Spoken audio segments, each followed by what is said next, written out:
Hey, good morning everyone. Friday the 30th of April 2021. Wow, we've made it to the end of another month and the first quarter of the year has now almost come to an end. This morning's devotional is a reading from the Gospel of Matthew chapter 21, reading verse 22, which reads, "If you believe, you will receive whatever you ask for in prayer." I'm also going to just pause here for a moment and with a little bit of a warning that we should not try and think of this as some magic formula where we can twist God's arm and say, "Lord, I'm really believing that I will win the lotto and I'm praying about it. And you said that if I believe, I will receive whatever I ask for in prayer." It doesn't always work like that. Remember, the prayers that we pray are not only for ourselves and for our self-enrichment. And I don't think that is part of God's will either. However, coming back to the verse for this morning, if you believe, you will receive whatever you ask for in prayer. As human beings, we want to problem solve, not necessarily our own problems, but we want to try and solve everybody else's problems. So we make our plans and then inform God how He can help us carry them out.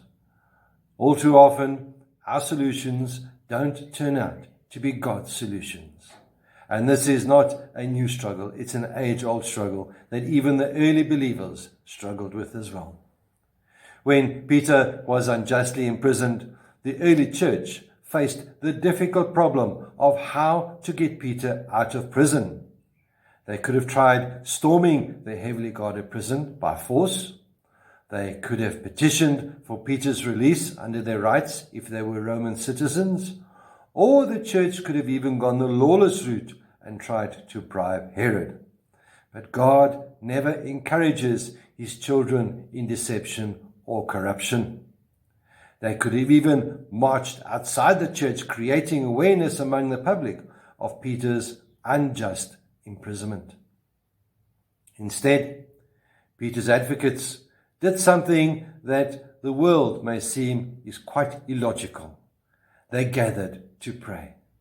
Luke records in Acts chapter 12 verse 5, "But the church was earnestly praying to God for him."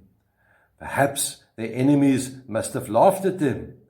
Yet their prayer turned out to be highly effective. God heard their prayer, answered their prayer, and dramatically unlocked the prison doors to release Peter in the night.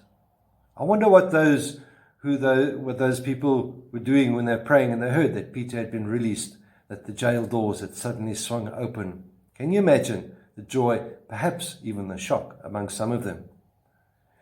When we face difficult problems, it's natural to look for solutions.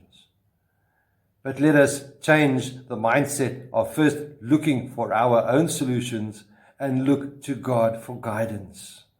God's solution might be completely different from your solution. My dear friends, always remember this, that prayer is not inaction. Instead, it is an act of trust. And it should also not be our last resort. It should be the first action that we take. We should never discount the power of prayer. Remember, God is almighty. He is not limited like we are. My prayer is, may the Lord be with you. May He bless you. May He cause His face to shine upon you and be with you always. Goodbye.